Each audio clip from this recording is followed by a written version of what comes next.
This is Chapter 2, Problem 21.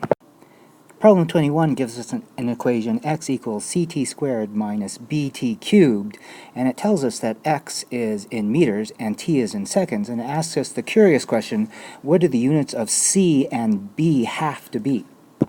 So we're going to plug in seconds for time here and here, and the units of c have to cancel out seconds squared here and leave only meters, and the units of b have to cancel out seconds cubed here and leave only meters. So that means the units of c have to be meters per second squared, and the units of b have to be meters per second cubed. Otherwise, this equation wouldn't make any sense physically, even though it might make sense mathematically. So what physics is saying is if this is an equation for position in meters, and we're going to end up plugging in seconds for the t variable, then we are constrained. We must have units of meters per second squared for this c coefficient, and we must have units of meters per second cubed for this b coefficient. Otherwise, we wouldn't end up with meters for our answer in the equation for position. The next part of the problem asks, what is the time of the maximum positive position? Remember, when the particle is moving, its maximum position will be when its velocity is momentarily zero.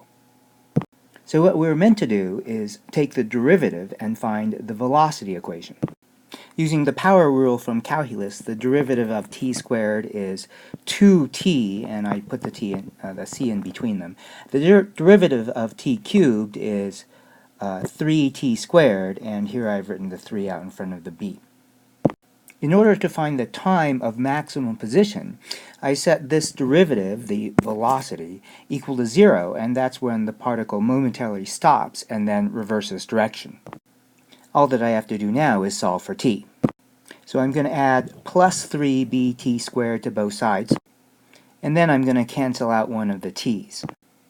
So I can divide both sides by this t, and it'll cancel out this t squared, leaving 3bt plus 2c. And then all I have to do is divide both sides by 3b. So my algebraic solution is 2c divided by 3b.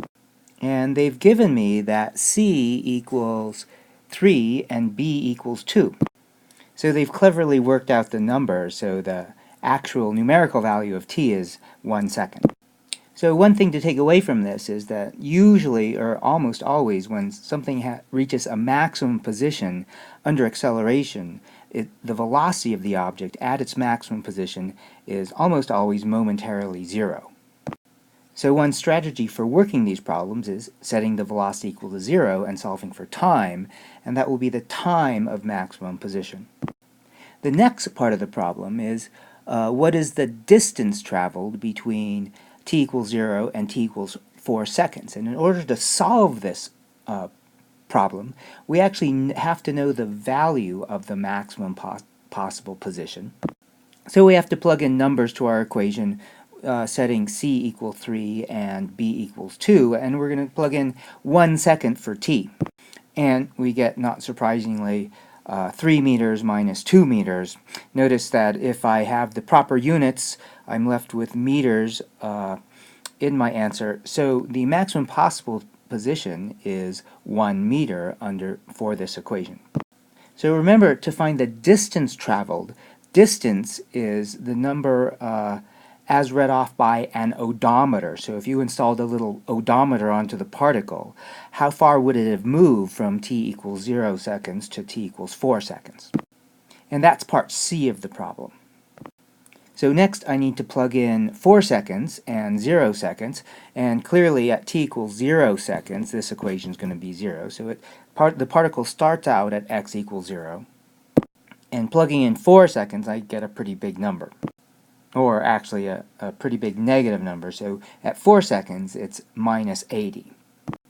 So this particle starts out at x equals 0 at t equals 0. Its maximum x value is 1 meter at t equals 1 second. And at 4 seconds, its position is x equals minus 80. So this particle starts out here at 0. It moves to the right at 1 second, and then it moves back to minus 80 after 4 seconds. So the motion of this particle is to the right and then left, and in 4 seconds, after starting at rest, it gets to x equals minus 80. So it's got this right-left motion. It goes out to 1, and it ends up at minus. So it looks something like this. And in order to find the distance traveled, we just have to look at the path and add up all the distances. So from here to here, it's gone 1 meter. From here to here, it's gone 1 meter. And from here to here, it's gone 80 meters. So the distance traveled is actually 82 meters. That's 1, 2, and then 80 more. So the distance traveled is 82 meters. The last part of the problem asks for what is the displacement, and the displacement is easy.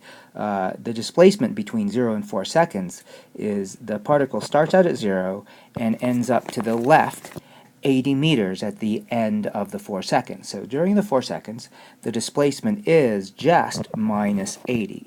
So this is one of the cases where the distance traveled, 1, 2, and then plus 80, 82 meters, is a different number from the displacement. The displacement is just minus 80 meters.